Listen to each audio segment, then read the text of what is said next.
بسم الله الرحمن الرحيم. In the name of Allah.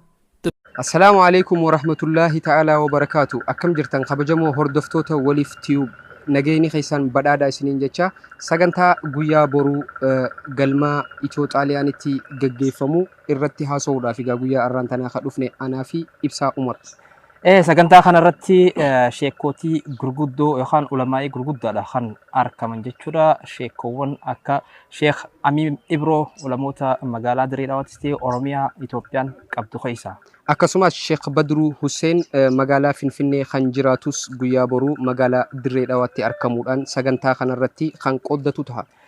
Isaan lamaan kana malees sadaffaarratti Sheekh Muhammad Umar yookaan maqaasaa Juud jedhamuudhaan kan beekamu sagantaa kanarratti argamuudhaan keessattuu waa'ee ergamaa keenya alayhi salaatu wassalaam ilaalchisee akkuma beekamutti qaallichi agumaa baay'isaa jedhamu tokko karaa Ameerikaa irraa ergamaa keenya arrabsuu wal qabatee homiilee hawaasa musliimaa irratti haaseetii kan jiru. Hawaasni musliimaa biyyoottan garaagaraa jiru. Biyya teenya qofaa miti biyyoottan garaagaraa jiru.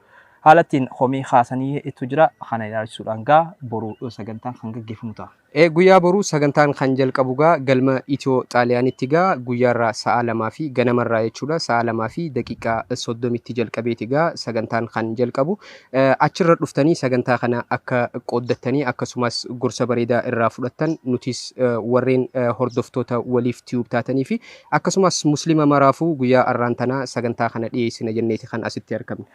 Kanaafuu hawaasni naannoo Dirree Dhawaa fi naannoo si jiru sagantaa bareedduu tanarraa qooda akka fudhatu miilanumaan kan dhaamnu ta'a jechuudha. Ergamaa keenya jaalachuun maqaa qofaanii miti. Nagayaa fi rahmanni rabbii irratti haa jiraatu. Nutis wantoottan inni akka hojjennu karaa isaatiin dhufe hunda hojjechuudhaan kan jaalala keenya agarsiisuu qabnu. Maqaa qofaan yeroo rakkooleen akkana mudatte qofa osoo hin taane yeroo hunda waan isaan hojjetan waan ittiin nu ajajan hojjechuudhaan kan jaalala keenya agarsiisuu qabnu.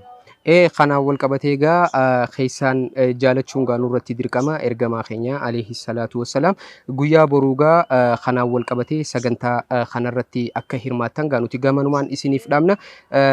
Chaanala keenya kanaaf warreen haaree taatan akkasumas subscribe, like, comment godhuudhaaf hiriyoota keessaniif share gootanii walii dabarsuudhaan nu gargaaraa isiniin jenna. Gamanumaan nuti nagayeetti dhaammanna ibsa. Assalamu alaikum warahmatullahi wabarakatuh. Funduras waan baay'ee waliin hojjannee isin biraan geenya channel keenya subscribe like godhaa isiniin jenna. Nageetti.